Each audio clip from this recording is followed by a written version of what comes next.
Hello students, welcome to my VS Study Point YouTube channel. Today we are going to learn subject SST of class 7th और student आज हम class 7th का civics लेंगे और civics में हम first lesson पढ़ेंगे understanding democracy. So student इसमें हम कुछ ऐसे 5 पॉइंट्स पढ़ेंगे। First is definition of democracy, second is advent of democracy, third is forms of government. इसमें हम 3 गवर्नमेंट्स देखेंगे, डिक्टेटरशिप, मोनार्की एंड डेमोक्रेसी। की फीचर्स ऑफ डेमोक्रेसी, कौन कौन से की फीचर्स है, जैसे डिसीजन मेकिंग और equality, justice and human dignity.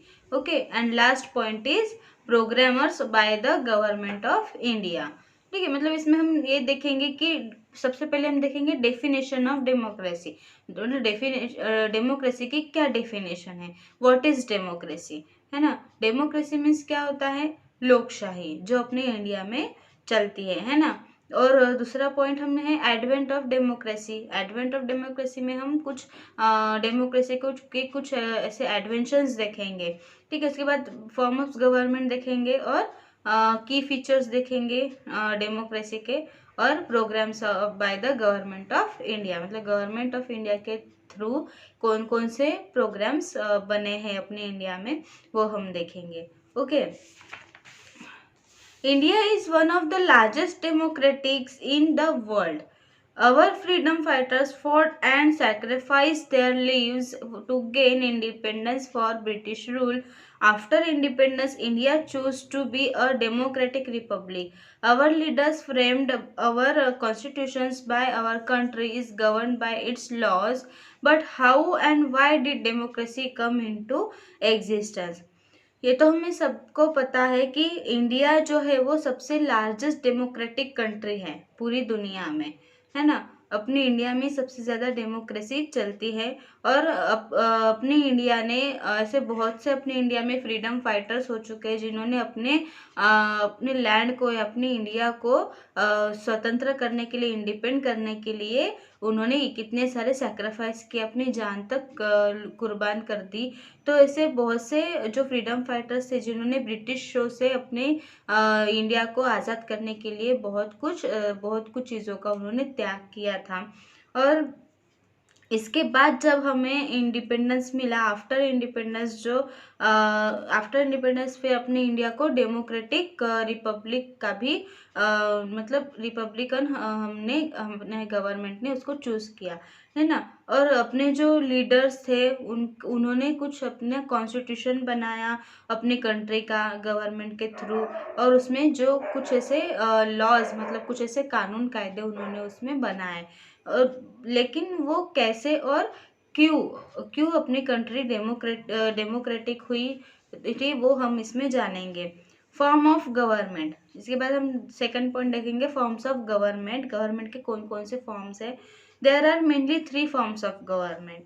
First is dictatorship, second is monarchy and democracy. तो डिक्टेटरशिप पहले हम देखेंगे। The power to rule rest with one person और a small group of people who has absolute power without effective constitutional limitations. Such power is often obtained forcibly. People do not enjoy any freedom. Dictatorship government क्या थी। Dictatorship government किसे कहते हैं, जिस government में एक ruler का power चलता था, मतलब एक कोई राजा या फिर कोई एक मतलब लोगों के ऊपर अपना राज्य करने वाला एक पर्सन, है ना, जो छोटे छोटे मतलब लोगों के ऐसे ग्रुप बना के उन पर वो अपना पावर यूज करता है, या उन पे अत्याचार करना, ठीक है ना। मतलब इस तरह से वही उन लोगों से कुछ ना कुछ ऐसे मतलब अपने दबाव के नीचे वो लोगों को रखता और उनसे कार्य करवाता। ऐसी जो गवर्नमेंट है उसको डिक्टेटरशिप गवर्नमेंट कहते हैं। तो उस गवर्नमेंट में लोग जो थे वो उसके दबाव के अंदर रहते थे, और उसमें लोग जो है वो फ्री नहीं थे और अपनी लाइफ को वो फ्रीडम की तरह एंजॉय नहीं कर सकते थे, और वो उनको फ्रीडम भी नहीं मिलता था। ठीक है, नेक्स्ट जो गवर्नमेंट है वो थी monarchy. The country is ruled by a king और a queen who is the head of the state in whom all power is vested. Monarchy जो है वो रूल कैसा था या वो गवर्नमेंट कैसी थी, जैसे उसमें भी अपने एक पूरी कंट्री में राजा और राजा या फिर एक किसी रानी का हुक्म चलता था। एक कोई पर्टिकुलर राजा होता होता था या फिर कोई रानी जो अपना हुक्म चलाती थी और उस कंट्री को अपने थ्रू वो अपने हिसाब से चलाती थी या चलाते थे। ठीक है। और इसके बाद जो थर्ड है गवर्नमेंट, वो है डेमोक्रेसी, जो आज भी यही गवर्नमेंट चल रही है। The power is either held by elected representatives और directly by the people themselves, है ना। मतलब वो पर्सन ने गवर्नमेंट का पावर चलाता है जिसको लोग अपने थ्रू उसको उसका सिलेक्शन करते हैं, इलेक्ट करते हैं, और लोगों के इच्छा के अनुसार वो व्यक्ति गवर्नमेंट के कोई भी पोस्ट पर बैठता है और वो अपना राज्य या अपना देश चलाता है। उसको डेमोक्रेसी कहते हैं, मतलब लोगों का शासन, है ना। लोग जैसे हम इलेक्शन करते हैं, है ना, मतलब लोग खुद ही अपने अपने चॉइस से किसी पर्टिकुलर पर्सन को चूज करते हैं अपने गवर्नमेंट का, मतलब अपने गवर्नमेंट को नेता, गवर्नमेंट का एक नेता हम उसको बनाते हैं गवर्नमेंट को अपने संभालने के लिए, अपने देश को संभालने के लिए। उसको डेमोक्रेसी गवर्नमेंट कहते हैं। Okay, so next point is what is democracy.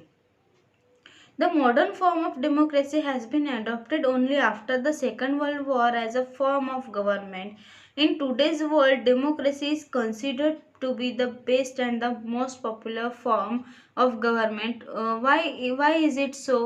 In order to understand this, let us first understand what the democracy means. मतलब यहाँ पे बताया गया है कि जो डेमोक्रेसी है वो मॉडर्न मतलब आधुनिक काल में वो डेमोक्रेसी को हमने स्वीकार किया है। जब सेकंड वर्ल्ड वॉर हुआ था, जब दूसरा जागतिक महायुद्ध हुआ था, उस वक्त सरकार ने ये डेमोक्रेसी का रूल स्वीकारा था। और आज भी अपनी पूरी दुनिया में ये डेमोक्रेसी का ही रूल पॉपुलर है और यही रूल आज भी चल रहा है। अपनी गवर्नमेंट ने आज तक इसी रूल को बना के रखा है। लेकिन पहले हमें ये समझना है कि डेमोक्रेसी का अर्थ क्या होता है ना, और हम उसको इस लेसन में आगे पढ़ेंगे। The word democracy is derived from the Greek word democratic which is combination of two words, demos meaning people and kratos means rule और power।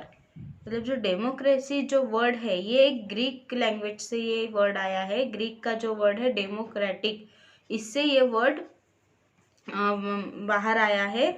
और इसका जो कॉम्बिनेशन है वो दो वर्ड का कॉम्बिनेशन है। एक है डेमोस जिसका मीनिंग है लोग, पीपल, और दूसरा है क्रेटोस जिसका मीनिंग है पावर या फिर रूल, मतलब पीपल्स रूल है, लोगों का पावर, है ना, लोगों की शक्ति।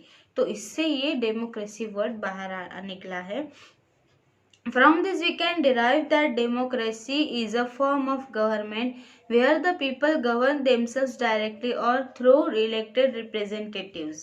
When people directly participate in the process of governance, are free to vote, to make laws, elect or dismiss officials and conduct trials themselves, it is known as a direct democracy.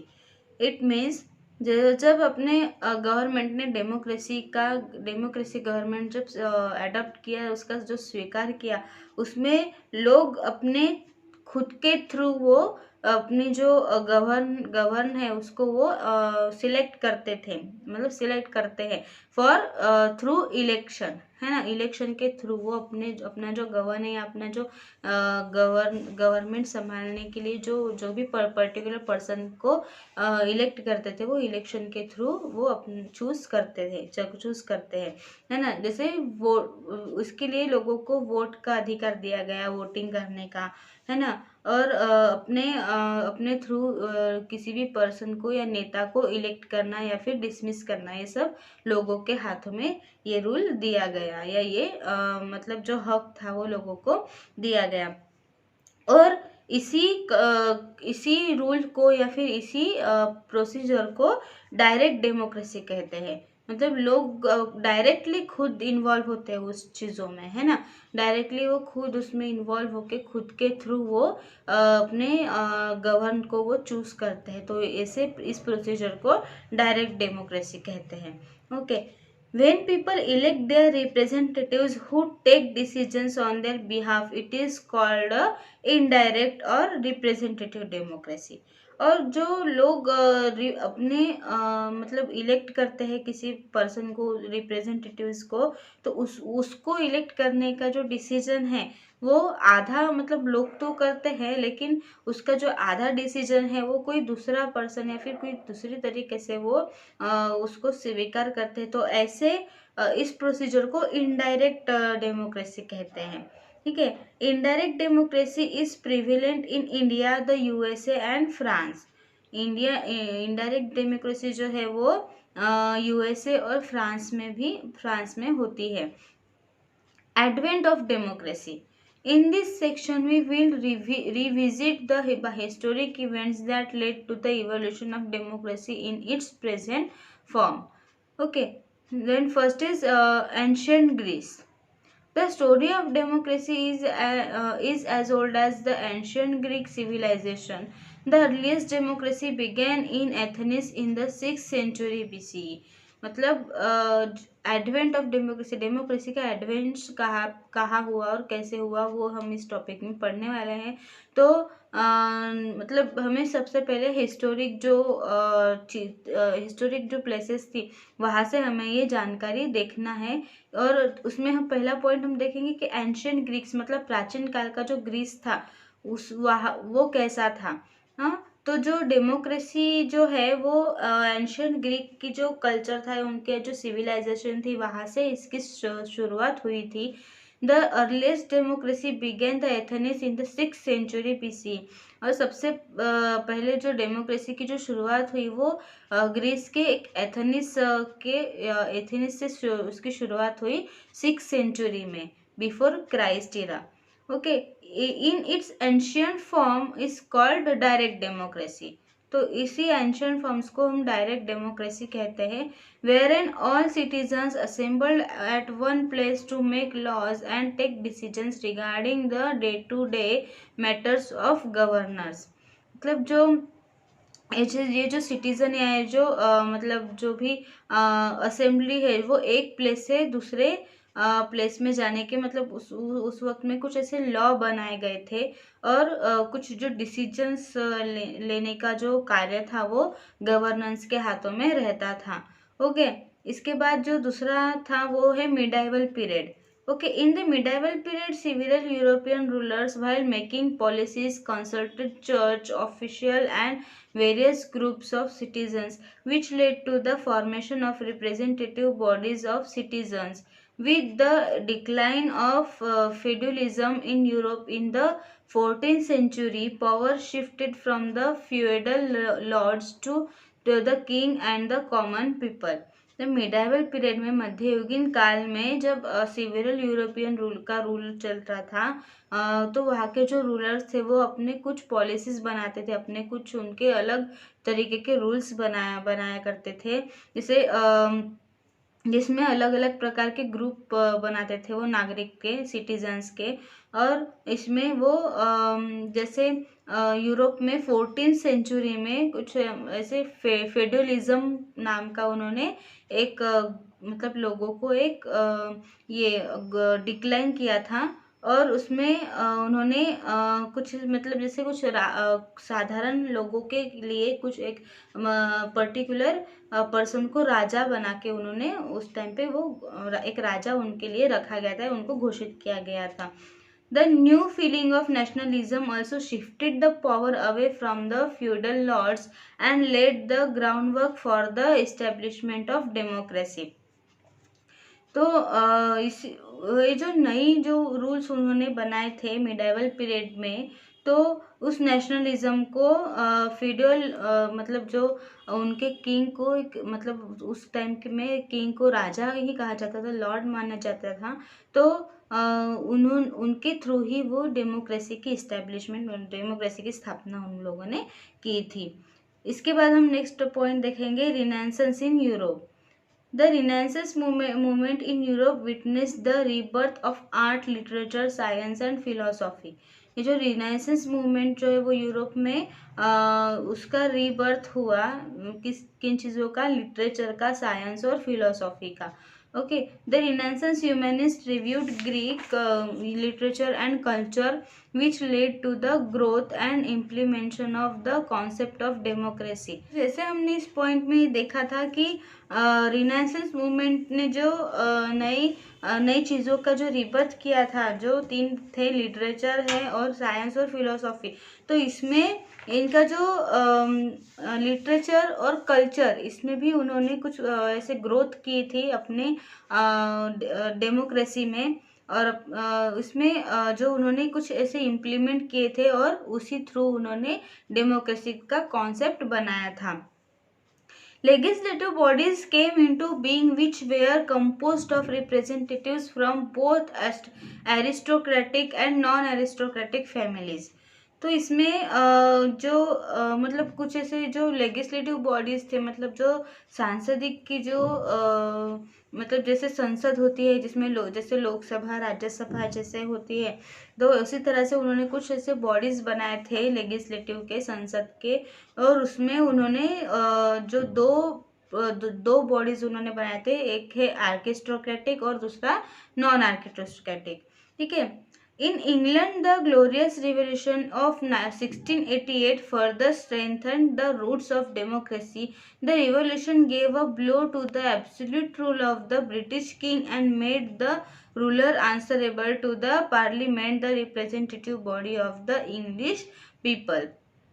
मतलब England में इसका जो इस democracy का जो revolution हुआ 1688 में, तो वहाँ पे इंग्लैंड में कैसे, मतलब जो ब्रिटिश किंग थे वहाँ पे, वो राजा को अपने अपने तरफ से अगर उनको कुछ बताना है, तो वो जो ब्रिटिश किंग है वो राजा को बताता था, और उनके सभा का या उनके सभापति का कोई एक सेना जो होता था, वो उसको इंग्लिश के बॉडी लैंग्वेज, मतलब ब्रिटिश किंग के जो बातें थी वो राजा को, क्योंकि कैसे राजा जो है उनको इंग्लिश मतलब समझ में नहीं आती थी उस टाइम पे, तो जो ब्रिटिश का जो राजा है, अगर उसको अपने हिंदू राजा से या किसी राजा से अगर कुछ बातें, मतलब कोई टॉपिक उनको बताना है, उनसे बात करनी है, तो कोई दूसरा जो कोई सेनापति है या उनके सभा का कोई सदस्य है, वो उनको उनकी बॉडी लैंग्वेज में वो उनको एक्सप्लेन करता था या फिर ट्रांसलेट करता था. इसके बाद हम देखेंगे the American war of independence, मतलब इंडिपेंडेंस का जो अमेरिकन वॉर हुआ था उसके बारे में हम देखेंगे. A war of independence ensued between America and Britain in 1775, also known as the American Revolutionary War. It marked the end of British imperialism in America. मतलब अमेरिका में भी अमेरिका के इंडिपेंडेंस के लिए, अमेरिका के स्वातंत्र्य के लिए उन्होंने भी ब्रिटिशों के साथ युद्ध किया था 1775 में. ठीक है. और उस वॉर को अमेरिकन रिवॉल्यूशनरी वॉर के नाम से भी जाना जाता है, और यही युद्ध था जब ब्रिटिशों के गुलामी से अमेरिका मुक्त हुआ था. ठीक है. Success of the American War of Independence ushered in an idea of a written constitution in the form of the American Constitution that was enforced in 1789. फिर जब अमेरिका ने इस वॉर के बाद इंडिपेंडेंस हो गया, उसको स्वतंत्रता मिली, सक्सेसफुल हो गए अमेरिका, तो उसमें उन्होंने अपना खुद का एक कॉन्स्टिट्यूशन लिखा. जब वो स्वतंत्र हो गया तो उन्होंने खुद की अपनी गवर्नमेंट बनाई, और उसमें उन्होंने अमेरिका का एक कॉन्स्टिट्यूशन बनाया. ठीक है. और वो जो कॉन्स्टिट्यूशन है वो 1789 में उन्होंने लिखा था. A Bill of Right was included in the Constitution that granted basic rights to citizen. उस कॉन्स्टिट्यूशन में उन्होंने जो सिटीजन्स है अमेरिका के, मतलब जो नागरिक होते हैं, तो उनके कुछ ऐसे बेसिक राइट्स उसमें ऐड किए थे। मतलब लोगों के, कॉमन पीपल्स के कुछ हक, उनके कुछ अधिकार उन्होंने उस कॉन्स्टिट्यूशन में लिखे थे या उनको दिए थे। The basic rights could not be violated even by the government. The citizens were entitled to the basic rights during the courses of judicial proceeding wells.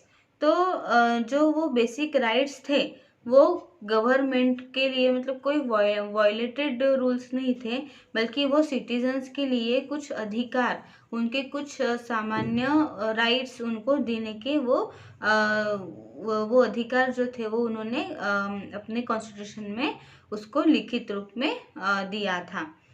इसके बाद हम देखेंगे French revolution. The French revolution of 1789 dealt a death blow to the divine rights of the king and brought in the ideas of liberty, equality and fraternity. जो French का revolution हुआ वो था 1789 में, और उन्होंने भी अपने कुछ उसके राजा, उनके फ्रेंच के जो राजा थे, उन्होंने भी अपने नागरिकों के लिए, अपने सिटीजन्स के लिए कुछ ऐसे डिवाइन राइट्स उन्होंने बनाए थे, जैसे लिबर्टी और इक्वलिटी और फ्रैटर्निटी, ऐसे 3 रूल्स उन्होंने अपने कॉन्स्टिट्यूशन में दिए थे। The Declaration of the Rights of Man and of the Citizens declared that an individual is born free and upheld the universal and natural rights of humans. और उन्होंने अपने कॉन्स्टिट्यूशन में जो राइट्स है मैंस और वीमेंस के लिए, वो बिल्कुल सेम उन्होंने दिए थे। और इंडिविजुअल बॉर्न फ्री, ऐसा रूल उन्होंने अपने कॉन्स्टिट्यूशन में लिखा था। और अपने सभी नागरिकों के लिए, अपने सभी जो उनके जो सिटीजन्स थे, उन सब के लिए उन्होंने universe and natural rights of humans, मतलब उनके इंसानों के लिए, उनके नागरिकों के लिए, ह्यूमंस के लिए उन्होंने नेचुरल राइट्स भी उसमें डाले थे। It also led to the abolishment of slavery in 1794 in France. और उसमें उन्होंने 1794 में कुछ ऐसे एब्लिशमेंट, मतलब स्लेवरी के भी उन्होंने कुछ ऐसे एब्लिशमेंट उन्होंने रखी थी। Okay, next point is the world Wars and Russian revolution. The first world war 1914 to 1918 led to the dissolution of major European imperial powers। मतलब जो पहला वर्ल्ड वॉर हुआ था 1914 से 1918 तक, वो वर्ल्ड वॉर चला था। तो उसमें जो मेजर यूरोपियन जो लोग थे, उन्होंने अपनी पावर बहुत ज़्यादा उस युद्ध में दिखाई थी। New nation states were created where the governments adopted the principles of democracy to govern their countries.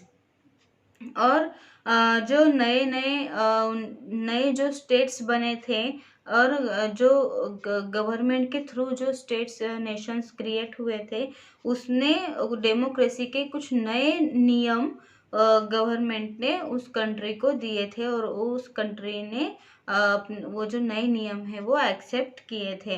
The Russian revolution of 1917 made it clear that political equality in incomplete without social and economic equality. जब Russian revolution हुआ था 1917 में, तो उन्होंने अपने constitution में, अपने country में पॉलिटिकल इक्वलिटी जो इनकम्प्लीट रखी थी, बिना किसी सोशल या इकोनॉमिक इक्वलिटी के। मतलब उन्होंने अपनी पॉलिटिकल इक्वलिटी में कोई भी सोशल इक्वलिटी नहीं उसमें मेंशन की थी, और ना ही इकोनॉमिक इक्वलिटी मेंशन की थी। The revolution successfully destroyed the prevalent authoritative government and led to the formation of the Soviet Union। तो इसलिए वो रशियन के जो रिवॉल्यूशन था वो सक्सेसफुली ख़त्म हो गया, मतलब वो सक्सेस नहीं हो पाया पूरा।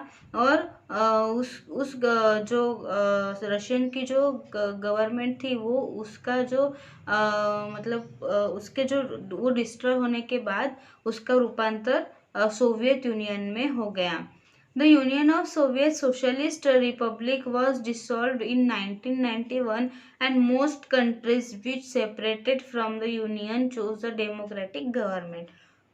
जो सोवियत सोशलिस्ट मतलब जब रशियन के रिवॉल्यूशन डिस्ट्रॉय होने के बाद वहाँ पे सोवियत यूनियन की गवर्नमेंट जब बनी तो उस यूनियन ऑफ सोवियत ने सोशलिस्ट रिपब्लिक और मतलब जो सामाजिक प्रजासत्ताक का जो रूल था वो 1991 में उन्होंने डिसॉल्व किया और उसमें कुछ उन्होंने बहुत से ज़्यादा जो कंट्रीज थे उनको उन्होंने सेपरेट कर दिया. In 1939, the world witnessed the Second World War. 1939 में Second World War हुआ. This war was a clash between democratic countries and the dictatorship of Adolf Hitler and Benito Mussolini that posed a threat to democracy. The aftermath of the war was the establishment of democracy in the Asian and African countries. तो ये जो second world war हुआ वो कुछ ऐसे जो democratic countries थे, दो डेमोक्रेटिक कंट्रीज उनके बीच में हुआ था. जब उस टाइम का जो डिक्टेटरशिप था, मतलब डिक्टेटरशिप गवर्नमेंट थी उस टाइम पे, उसका जो उस गवर्नमेंट का जो राजा था वो था एडोल्फ हिटलर है, और दूसरा जो था वो बेनिटो मुसोलिनी था. तो उस टाइम में वो डेमोक्रेसी के टाइम पे ये सेकंड वर्ल्ड वॉर हुआ था. और जब ये सेकंड वर्ल्ड वॉर होने के बाद इस वॉर में ये डेमोक्रेसी जो थी वो पूरी जो एशियन और अफ्रीकन कंट्रीज में भी डेमोक्रेसी का रूल वहाँ पे इस्टेब्लिश हुआ था. इसके बाद हम देखेंगे Y democracy. Today, democracy as a form of government is being followed in many countries around the world. It has gained distinct popularity due to the following principles that it embodies. मतलब आज हम देखते हैं कि हर country में democracy की ही government बनी हुई है और पूरी दुनिया में ज़्यादातर ज़्यादा कंट्रीज़ में आज डेमोक्रेसी ही चलती है. तो ये जो डेमोक्रेसी की जो पॉपुलैरिटी है वो किस तरह से हम मतलब गेन की है, वो हम कुछ नीचे जो पॉइंट्स दिए हैं उसके बारे में हम उसके थ्रू हम ये जानेंगे.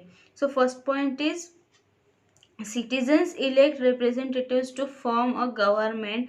The right to choose the representatives lies with the people. मतलब जो नागरिक होते हैं, जो सिटीजन्स है, वो उन्होंने अपने गवर्नमेंट को खुद से इलेक्ट करके उसको रिप्रेजेंटेटिव्स किया. और ये जो चूज करने का जो राइट है या चूज करने का जो हक है, जो गवर्नमेंट डेमोक्रेसी की वजह से सिटीजन्स को मतलब नागरिकों को वो जो सामान्य लोगों को वो हक मिला है.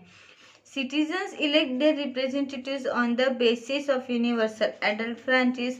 All adult citizens have the right to vote. It means citizens को गवर्नमेंट को चूज करना, मतलब कौन सी गवर्नमेंट को रखना है, उस गवर्नमेंट में कौन से रूलर को या नेता को रखना है ना. तो ये जो बातें हैं वो इलेक्शन के थ्रू डायरेक्ट जो सिटीजन्स है या जो कंट्री के जो नागरिक हैं वो चूज करने का अधिकार डेमोक्रेसी के थ्रू सिटीजन्स को दिया गया या उनको मिला. Okay, next point is citizens have the right to change or remove the government. This prevents the government from acting in a dictatorial manner. It means जो citizens है जिन्होंने गवर्नमेंट को चूज किया है उनको ये भी हक दिया गया है कि वो उस गवर्नमेंट को मतलब चेंज भी कर सके या फिर उसको रिमूव भी कर सके. मतलब अगर कोई गवर्नमेंट अगर लोगों को उन्होंने पहले चूज तो किया, लेकिन अगर बाद में उनको उस गवर्नमेंट के थ्रू अगर कोई भी मतलब प्रॉब्लम हुई या उनको वो पसंद नहीं, तो वो उनको उस गवर्नमेंट को रद्द भी कर सकते हैं, उसको चेंज भी कर सकते हैं या फिर उसको रिमूव भी कर सकते हैं. Next point is elections are held at periodic intervals. This ensures that the government is accountable to the citizens. जो इलेक्शंस है वो पेट्रियोटिक इंटरवल्स के थ्रू वो हेल्ड किए जाते हैं और उसमें जो गवर्नमेंट है वो ज़्यादातर मतलब नागरिकों के थ्रू ही वो चूज की जाती है। Equality and justice is ensured to all the citizens of the country. समानता और न्याय, ये जो चीज़ें हैं वो कंट्री के जो सिटीजन्स है उन सभी को ये लागू होती है। Citizens can use various platforms to voice their opinions. Freedom of speech and public opinion ensure regular participation of the citizens in the political process. नागरिक जो है किसी भी कंट्री के वो मतलब जो उनके जो ओपिनियंस है, मतलब उनके कोई मत या उनका जो भी कोई विचार है वो अपने थ्रू वो अपने वॉइस में वो मतलब रख सकते हैं, ये हक उनको दिया गया है। और फ्रीडम ऑफ स्पीच मतलब बात बोलने का और या फिर अपने मत या अपने विचार मतलब सामने रखने का जो फ्रीडम है वो भी लोगों को दिया गया है डेमोक्रेसी के थ्रू। और पब्लिक ओपिनियंस जो लोगों के जो विचार है, मत है, उनको क्या कहना है या उनका क्या विचार है किसी भी पर्टिकुलर चीज़ को लेके या किसी भी पर्टिकुलर डिसीजंस के ऊपर, तो उस वो भी रखने का अधिकार डेमोक्रेसी के थ्रू सिटीजन्स को मिला गया है। ओके, नेक्स्ट पॉइंट इज की features of democracy. The key features that enable the effective implementation of the democratic process are discussed below. Okay, मतलब कौन कौन से डेमोक्रेसी के की फीचर्स है वो हम इसमें देखेंगे। First is decision making mechanism. In India various organs of government help in running the government machinery. मतलब अपने इंडिया में गवर्नमेंट की हेल्प करने के लिए, गवर्नमेंट को चलाने के लिए कुछ ऐसे गवर्नमेंट के लिए मशीनरी अवेलेबल की गई है। These organs keep in view the objects of the welfare of the people and the interest of the nation. उसमें इसके लिए कुछ ऐसे 3 ऑर्गन्स बनाए गए हैं। इसमें फर्स्ट है legislature. The legislature is the law making body. In India, the legislature is composed of 2 houses, the Lok Sabha and the Rajya Sabha. The Lok Sabha represents the will of the people through their chosen representatives and makes laws. The Rajya Sabha shares legislative powers with the Lok Sabha, है ना। मतलब जैसे संसद में, legislature में संसद में 2 ऐसे सभागृह बनाए गए हैं लॉ मेकिंग के लिए, कायदे बनाने के लिए। अपने इंडिया में कौन से रूल हमें लगाना है, कौन से लॉ हमें यूज़ करने हैं, वो सब जो डिस्कशन है, वो सब जो डिसीजंस है वो 2 जो सभागृह है वो डिसाइड करते हैं। एक है लोकसभा और दूसरे है राज्यसभा। लोकसभा जो है वो किससे चलती है, लोगों के पावर से, मतलब लोगों के थ्रू, है ना। इसीलिए उसको लोकसभा कहते हैं। तो लोकसभा जो है वो लोगों के थ्रू या लोगों के विचार से वो लॉ बनाते हैं। और जो राज्यसभा है वो लोकसभा से अपनी जो संसद की या लेजिस्लेटिव पावर्स जो है वो उनके साथ शेयर करती है। Okay, next is executive. The executive implements laws and plays an important role in decision making. Executive का जो रोल है वो सबसे ज़्यादा इम्पोर्टेंट होता है डिसीजन मेकिंग में। The president is the head of the executive of the union of India and he और she appoints the prime minister, है ना। जो मेन सबसे इम्पोर्टेंट एग्जीक्यूटिव होता है वो है जो राष्ट्रपति, है ना। जो अपने इंडिया का एक यूनियन पर्सन होता है, हेड होता है, जिसको हम राष्ट्रपति कहते हैं, और वही राष्ट्रपति अपने इंडिया का प्राइम मिनिस्टर चूज करते हैं। The prime minister is the leader of the party that wins the majority of votes in the general election. और जो प्राइम मिनिस्टर होता है वो किसी भी पार्टी का वो क्या होता है, मेन होता है, मेन लीडर होता है ना, मेन नेता होता है। और वो ही और वो जो है वो लोगों के वोट्स के थ्रू, जनरल इलेक्शन के थ्रू वो जीत के या चुनाव लड़के वो आता है या इलेक्ट होता है।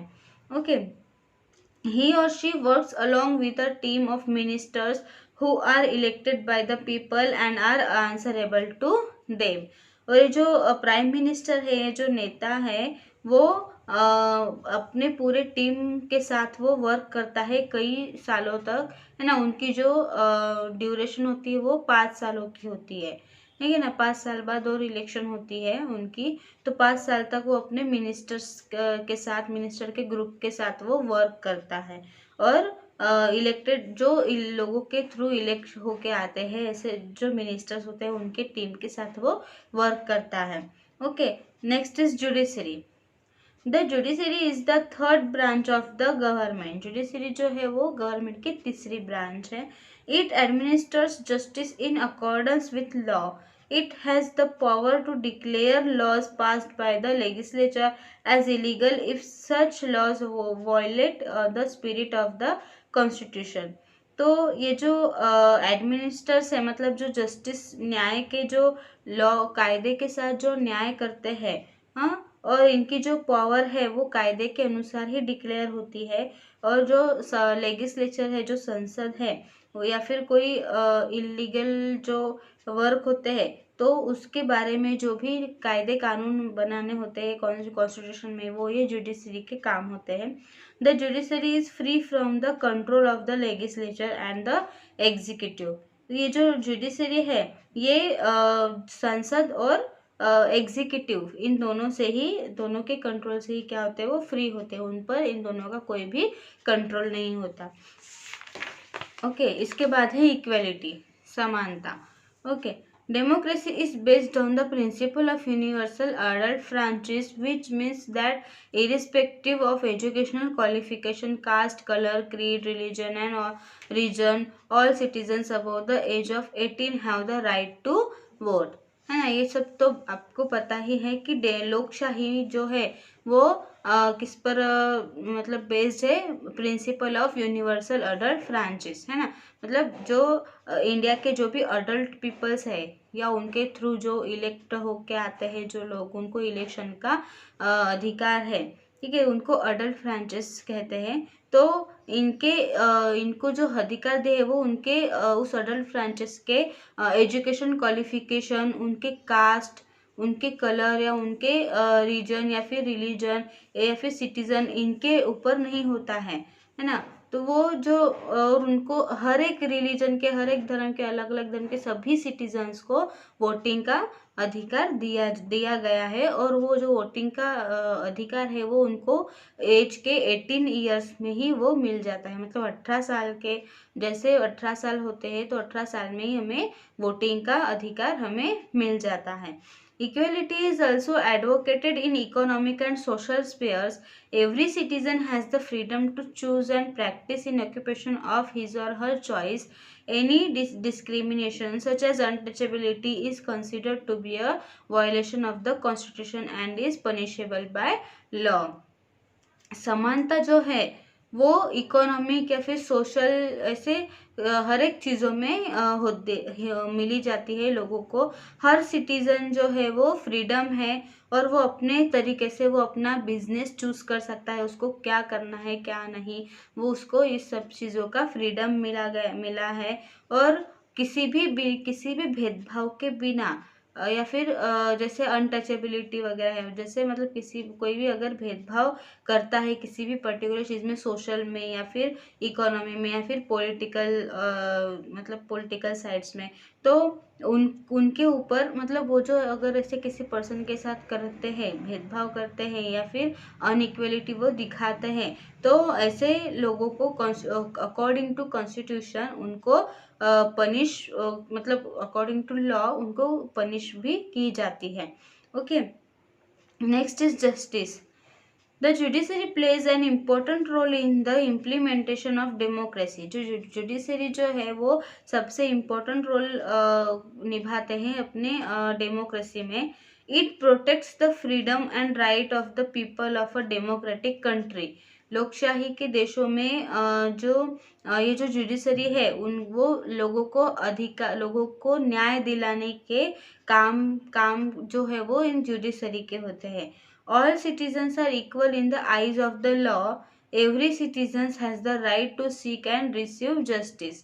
मतलब हर सिटीजन के जो समानता है, ये लॉ के अनुसार जो भी समानता है हर एक नागरिकता के लिए जुडिशरी जो है वो उसको निभाते हैं, और हर सिटीजन को उनका हक दिलवाना इनका काम होता है। Okay, next is human dignity. Dignity refers to the recognition of the fact that a human being is worthy of respect. Democracy stands on the foundation of the human dignity. There is respect for equality and justice for everyone, irrespective of his or her status or achievements. Everyone enjoys the fundamental rights guaranteed by Constitution, and no one is allowed to violate the rights of others. Okay, human dignity जो है ये human being के respect के लिए, मतलब उसकी जो respect है वो बहुत ज़्यादा मानी जाती है। और डेमोक्रेसी जो है वो ह्यूमन डिग्निटी के ऊपर ही वो स्टैंड होता है, और हर एक लोगों की या हर एक नागरिक की रिस्पेक्ट और मतलब हर एक के लिए न्याय है ना, वो समान है अपनी कंट्री में। और हर एक लोगों की समानता और उसकी जो इक्वलिटी है, और या फिर हर एक लोगों का लिए न्याय जो है वो बिल्कुल समान है। फिर वो किसी भी जाति का हो, किसी भी धर्म का हो, बड़ा हो, नीचो, अमीर हो, गरीब हो, सभी को सेम तरीके का न्याय दिया जाता है। ओके, और सभी लोग जो है वो अपने इस फंडामेंटल राइट्स को आज एंजॉय कर रहे हैं कॉन्स्टिट्यूशन में, क्योंकि कॉन्स्टिट्यूशन में ये उसमें दर्ज किया गया है कि हर एक पीपल को, हर एक चीज़ लोगों को अपने तरीके से जीने का अधिकार है, उनको कायदे में समान अधिकार है। तो ये सब जो चीज़ें हैं वो लोग इन सबको आज एंजॉय कर रहे हैं, और उसको एक्सेप्ट भी किया गया है। ठीक है, इसके बाद democracy at work. In a democratic country such as India, the party that gains majority in the elections forms a government at the center. Other parties that are in the minority form the opposition. जब लोकशाही के देश में जैसे India में कुछ ऐसे अलग अलग पार्टीज होती है, पॉलिटिकल पार्टीज जो अपने अपने थ्रू क्या जो चुनाव लड़ती है ना, इलेक्शंस लड़ते हैं। तो जैसे जो अदर पार्टीज होते हैं उन, और जो एक पार्टी होती है जो चुनाव लड़ती है, और उसके अपोजिट में जो पार्टी खड़ी होती है या चुनाव में लड़ती है, वो माइनॉरिटी में आती है। Okay, the ruling government has to give due consideration to the opinions of the opposition's members.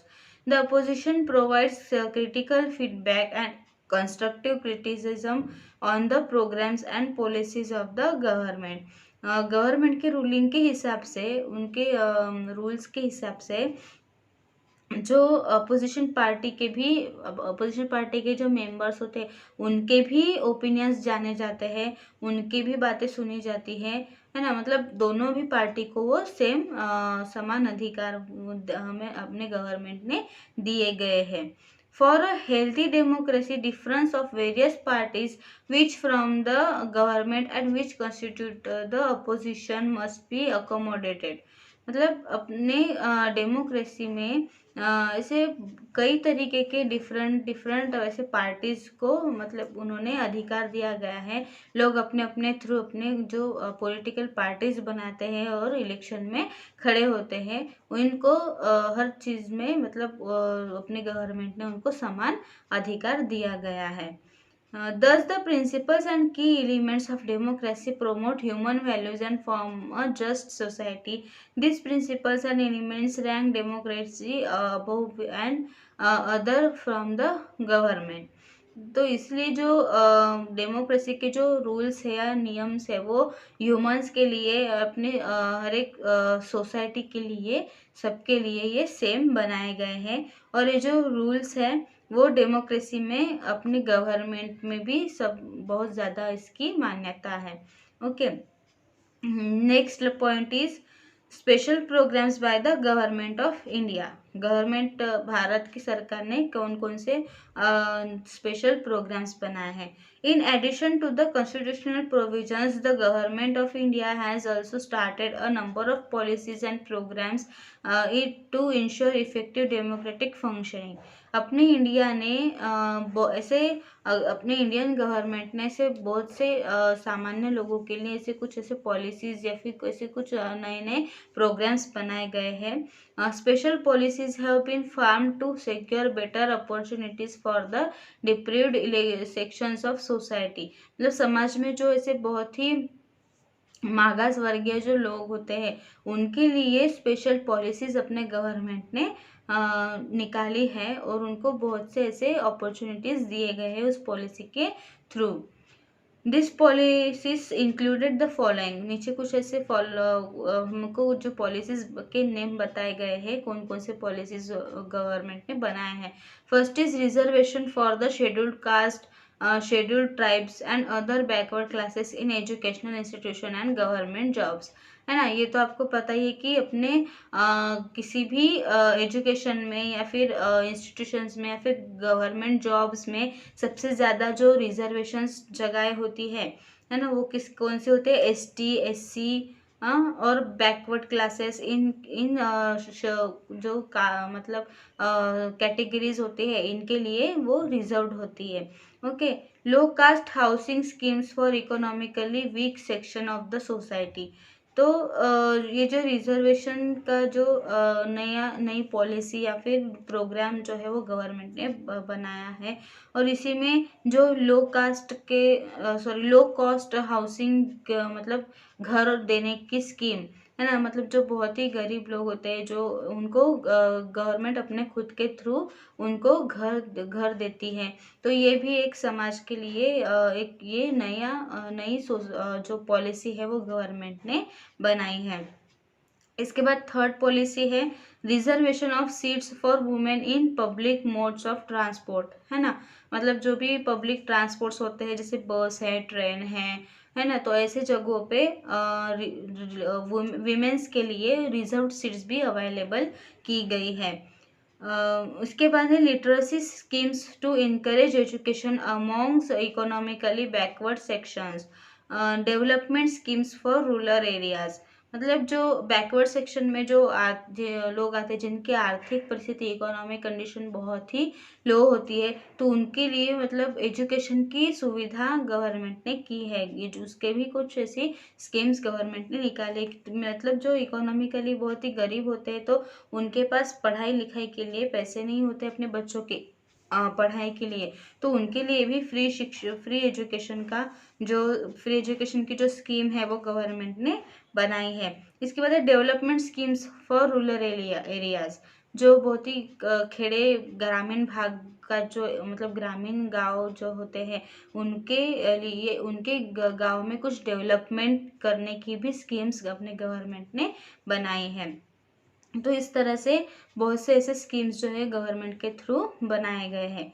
The provisions made by the legal system and the constitution and the special schemes launched by the government help in realizing the spirit of democracy, participation and cooperation of the people and recognition of the values of democracy is a necessary conditions for the success of these welfare policies and programs। तो इस तरह से जो legal system में अपने government ने अपने constitution ने नए नए स्पेशल कुछ ऐसे स्कीम्स लॉन्च किए, कुछ गवर्नमेंट ने ऐसे कुछ साधारण लोगों के लिए हेल्प की है उस स्कीम के थ्रू।